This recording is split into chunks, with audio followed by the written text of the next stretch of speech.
Kakampi ng bayan. Kasangga ng masa. Kapanalig ng batas at hustisya. Attorney Danny Con. Abogado de Campanilla. Sana po ay masarap ang ng iyong hapunan. Ulitin natin ha, nabulol kasi. Sana ay masarap na pagkain ang inihain sa inyo ngayong gabing ito. Masarap na hapunan sa inyong lahat. Ako po inyong Mare ng Bayan, Mare Yao, na medyo gutom lang ng konti ngayong araw na ito.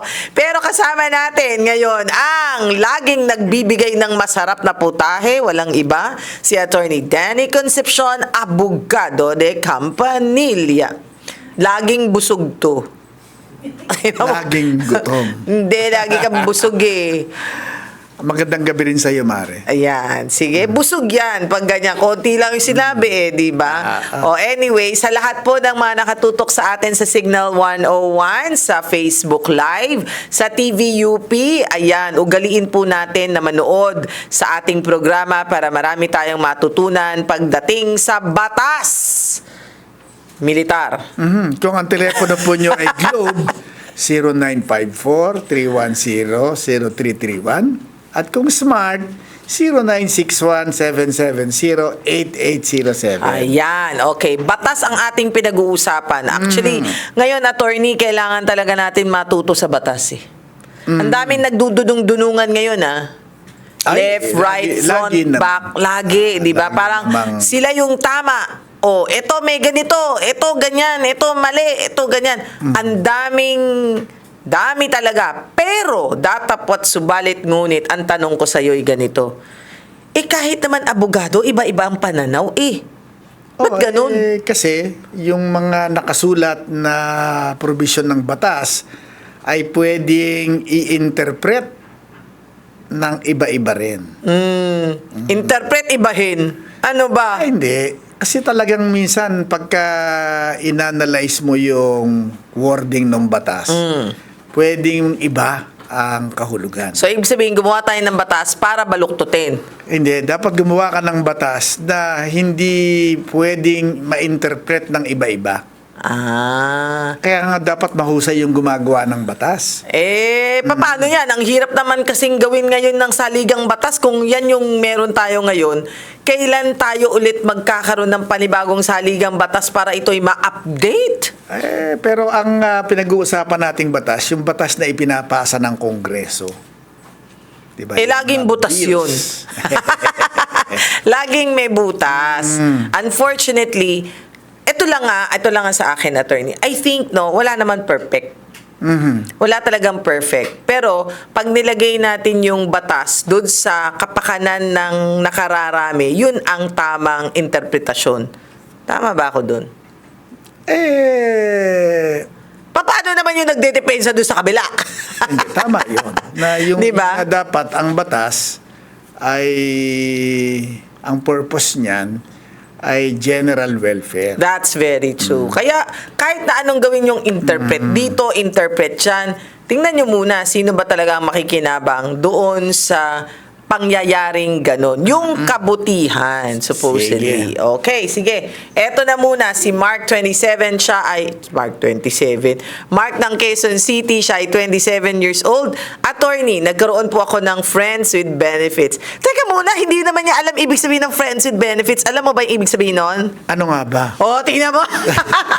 Patay mali siya ka, patay mali. Ano nga ba ang ibig sabihin yan? Parang hindi niya alam, di ba? Friends. Pues, dahil hindi mo alam, tingnan mo, ginaugel nila para sa'yo. Ginaugel. Sige. Friends with benefits. It's a friend whom has an occasional and casual sexual relationship.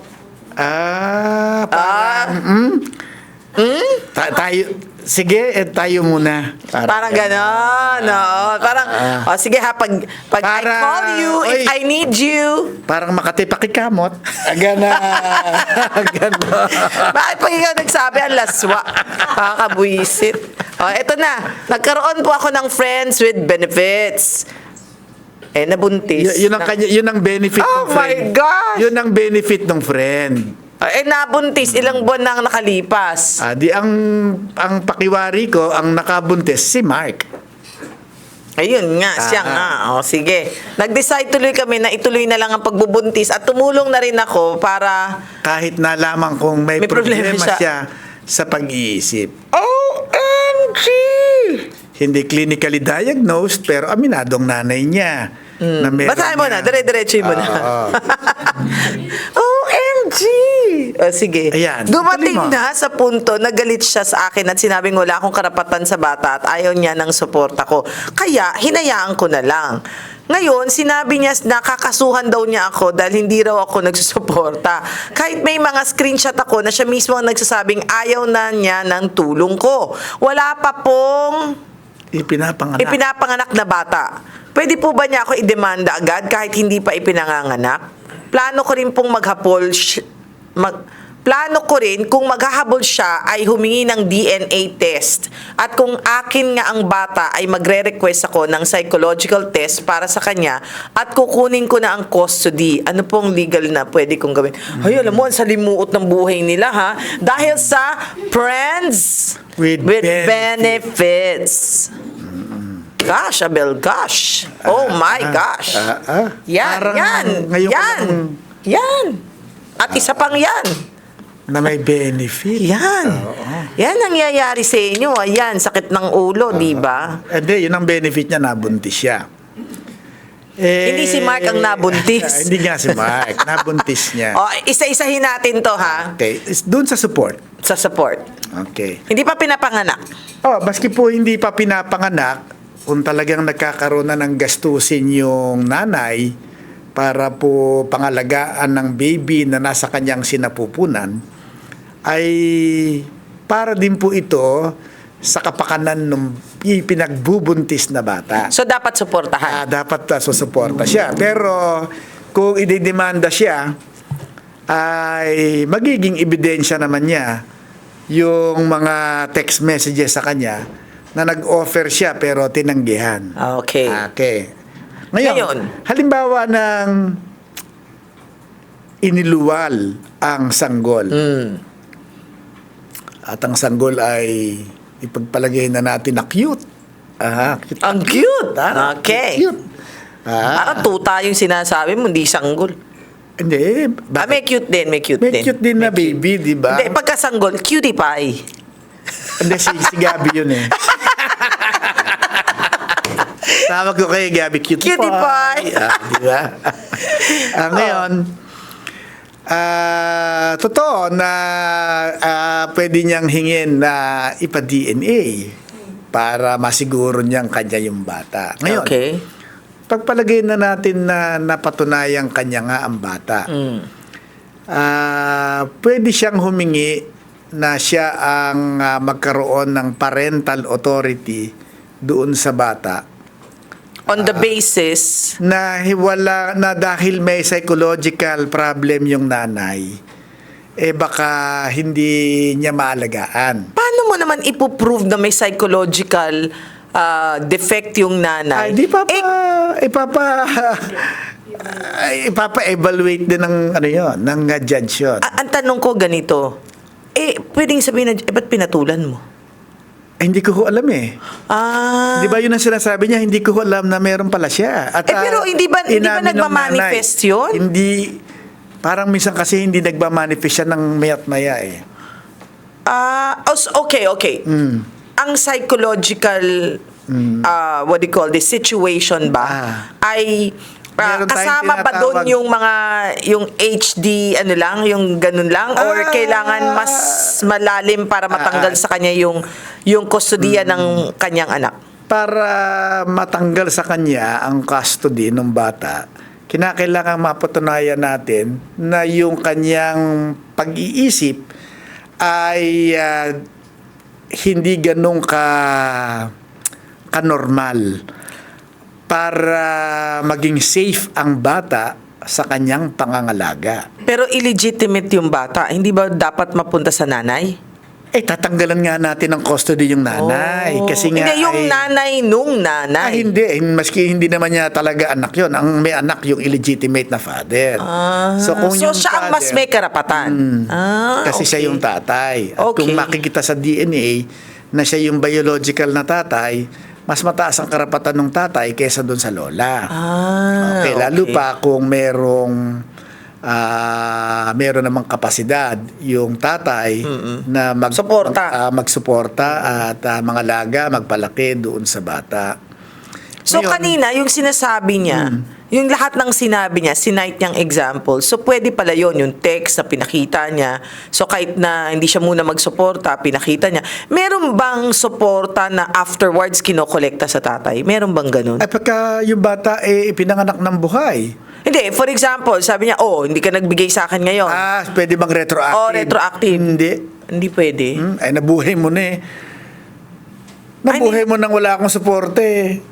Hindi Hindi pa- pwedeng may utang ka, punyeta ka. Walang ganon. walang ganon? Walang ganon. Okay, walang support in arrears. Kasi ang katwiran ng mga batang batas, nabuhay mo na eh. Nagawa mo na ng paraan. So, ang support future. Maliban. Pero merong isang exception dyan. Ano? Nangutang yung nanay. Di sa madalit sabi, okay. yung utang, sinisingil siya ngayon. Sabi ng court, hindi, nangutang ito eh. Para ibuhay. Tulungan mo ngayon. Para mabuhay. Sige, tulungan mo magbayad. Yan. So lahat alam na ngayon. Dapat pala utang. Ako, para naturuan. Sige. Na mangungutang kayo. Okay. Para makahabol kayo ng kalahati.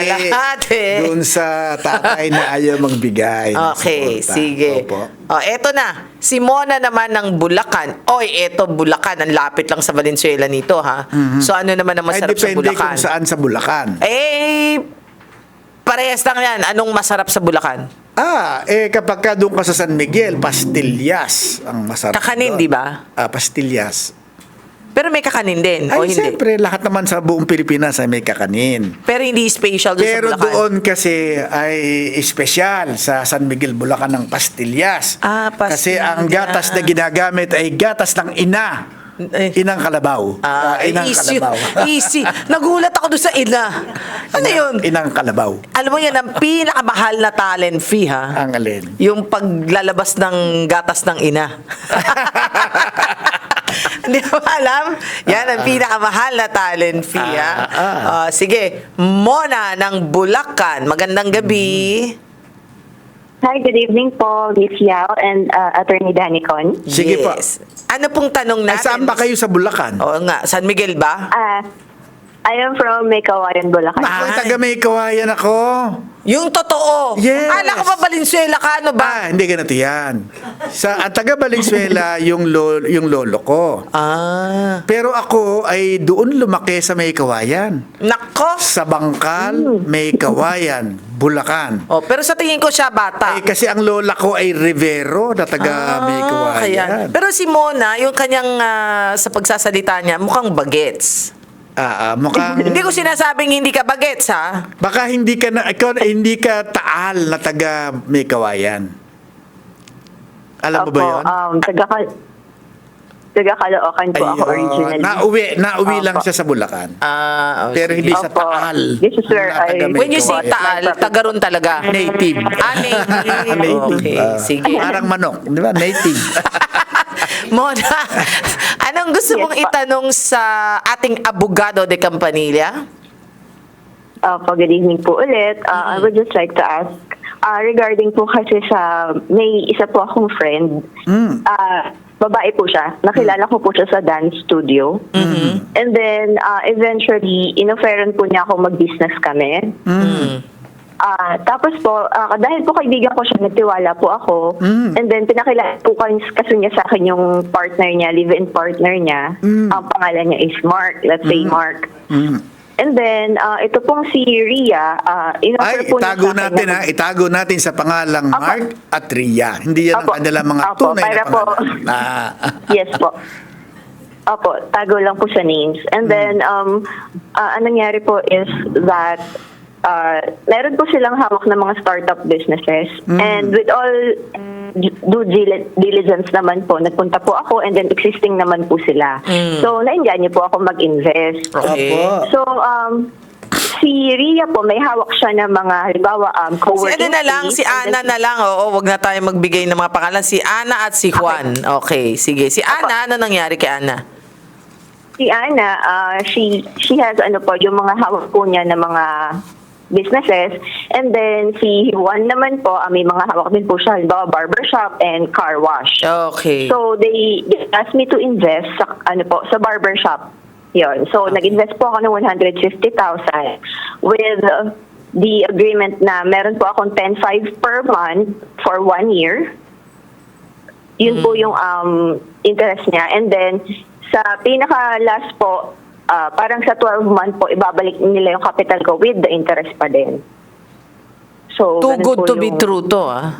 Too good to be true. Kasi 10.5. 10.5, ha? 10.5 for 150. 10.5% per month. Per month. Oh. So lumalabas Opo. na So, 240 plus Sa percent isang taon. Sa isang taon. Oo, ang laki. Sa isang Ang laki. taon, Oh, yes so, anong nangyari? So, ahead. nag-agreement nag-agreement po kami, nagpa-notarize pa kami ni Juan, and then naka-notarize naman po siya. Pero yung in-issue po nila sa akin na cheque ay yung cheque po ni Ana. So, ayun po, nakapirma ko ng agreement kay Juan, pero ang cheque na naka-issued ay kay Ana. Okay. So, nung Okay. it went through naman po yung nag-start po kami August, September, October, November, December. 5 months po. Nade-deposit ko naman po yung 10,500. So I had 55,000 something. Okay. But So? come January, nawala na po sila. Ano, then hindi ko pumutok? na po sila makita sa dance class. Opo. Pumutok And then, na? ayun na po. Yes po. Nagpunta na po ako sa barangay and then with all my efforts, umatin po ako sa mga hearing ng Lupon para lang po magkaroon ako ng certificate to file action. Dahil hindi na nga po sila makita. So, and then nagkaroon po ako ng certificate to file action, final ko po sa Caloocan, which malapit ako. And then, na-dismiss po kasi hindi daw po nila mabigyan ng proof na wala po ako, na meron po akong demand letter kay Ria kasi siya daw po yung may bouncing check. Tama kasi yun. Yung cheque kasi ay Opo. cheque niya. Pero teka muna, ba't di ka pumunta dun sa mga negosyong nakita mo dati? Di ba? Asa na yung mga negosyo Oo nga, na asa na? ipinakita sa'yo? Opo. When I ask around po, nagpunta po ako dun sa may mga negosyo. Yung isa nga po, sinabi niya na sinakto lang daw po nung babae, nung Ana, yung end of month. Tapos wala daw pong paalam, nag-pack up, umalis ng madaling araw. So hindi rin pala kanya yung business. Hindi, kanya, nagsarado lang. Nag-isa na. Naka-rent. So Opo, parang sarado na kinonsumo lang yung rent at nag-pack up Opo. na. Meron ka bang litrato nila? Yes po, I have. Ayan. Ang sa akin ito kasi scam talaga to. At ang malakas ang kutob ko na hindi lang ikaw ang nabiktima nito. Yes po. Actually, May yung dami daw po kinuhang nagkakaisa sa barangay. yung kinuhang pera sa iyo, buti nga Buti nga nakakuha pa siya ng 65,000. Hindi kasi usually ang ginagawa diyan di binabayaran siya. Okay, pag binayaran ka, doon din naman sa pera mo nanggaling 'yon. O kung 100,000 yung binigay mo, parang ibinalig sa iyo yung 55. Oh, unti-unti. Kalahati. Unti-unti. Opo. Okay, more than half. Hindi, pero yung iba kasi, nung nakikita nila na, ang laki pala ng kita rito. Oo nga. Yung iba nagdadagdag pa. Oo, O sige totoo. nga, magdadagdag ako ng investment para malaki yung kita ko. Totoo. Pero hindi nila alam na talagang pinapasok yung biktima, na pera naman din ng biktima yung ginamit, at yung natira itatakbo nila. Baka mas maganda mag-file ka din ng reklamo sa NBI. Apo. Punta ka sa NBI. Alam mo, mabait si Director Jimmy Santiago. Magpapunta ka ron, mag-file ka, ibigay mo yung litrato, kasi ang tingin ko na wala lang yan dyan sa lugar kung saan sila Attorney? Nakikita ko po kasi sa social media, itong si girl nasa Dubai, nagtuturo po ng yoga. Parang sila pa po yung victim na let's start a new life, ganun po. Asa nasa Dubai na sila? Ang tingin ko Opo, kaya po hindi ko masend. nag-raise lang ng pamasahe. Nasa Dubai. Hindi, pero maganda rin na sampahan mo ng kaso sa NBI. Opo. At yung mga Opo. abogado sa NBI ang tutulong sa iyo para ma-solve yung problema ng wala kang demand. Demand letter. Demand letter. Okay, gagawa nila ng So, paraan na paano pong... sila Ano po, magtuturo ipapakita sa iyo ko kung paano mo. Opo. Okay. Kasi ito ang tingin ko, hindi na ito simpleng kaso ng bouncing checks. Opo. Ito ay kaso na ng stapa. Panluloko na. Doon kasi sa Oo. stapa, hindi na kinakailangan na may demand. Correct. Kasi yung Criminal kaso na, diretso. kasi yung kasong final mo, bouncing checks law. Pagtalbog Opo. ng check, hindi, Attorney. stapa ang ikakaso dyan. Oo, panloloko talaga ang Ang ikakaso. gagancho yan. So, Sino pong makakasuhan? Si babae po ba o si lalaki? Ay, silang pareho kasi sila'y sila'y parang- magkakutsaba.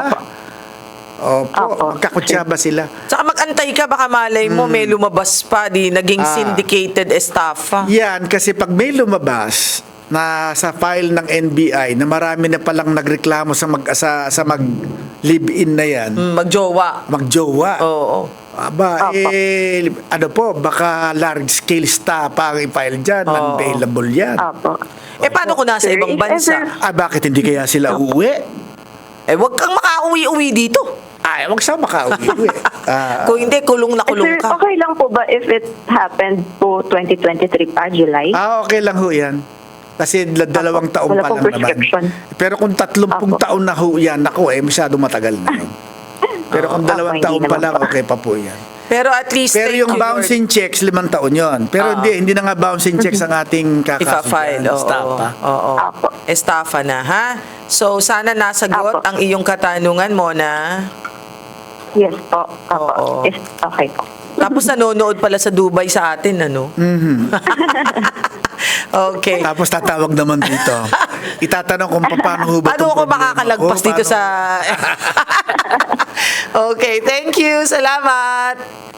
Thank you po so much. Thank you. Okay, bye. Ako, kaya po kayo ay huwag kayong basta-basta nagtitiwala. Kaya nga, totoo yan. Napakahirap magtiwala. If it's too good to be true, it's a scam. Yes! That's Saka very naman true. nakakita na ang kanyang ibabayad niyang tubo 10,500 a month. Ang tindi, no? Opo. Too Nako, good wala to be pong true. hindi po ganyan ang laki ng kikitain ninyo ng isang investor. Kaya wag talagang magpapadala sa ganyan. Ay, di alam ba? mo kasi minsan nasisilaw ang mga tao. At ayoko man gamitin tong salitang ito, nagagahaman. Totoo yan.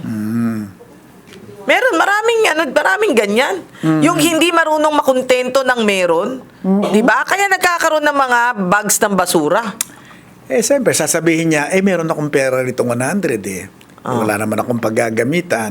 O pagka ibinigay ko rito sa kaibigan ko, natulungan ko na siya, ay, kumita Kikita pa ako. Di ba? Sa madalit Di ba? sabi, siya naman ang motibo niya ay pagtulong at gaining something out of helping another. Pero sa totoo lang, buti nga nakakuha pa siya ng 65. 55. Yung iba nga, ni singkong duling wala. Sige. Sabi siguro nung dalawa, kasi nga kaibigan ka namin. Kung di ka namin kaibigan, Lahat siya, 20 ubus lang, na. 20 lang. 20 lang. Naibalik namin sa sige. iyo. Pero alam mo, attorney, sa mga ganyang klaseng sitwasyon, kahit na naka-notarize pa yan, kahit na may kasunduan pa yan, pagka talagang sabihin mo na, eto lang ang tanong ko naman, babalik ta rin ko ang sitwasyon. Paano kung talagang wala lang talagang pera? Hindi ba dapat, sabi niya, investment, nalugi yung investment, nagsarado?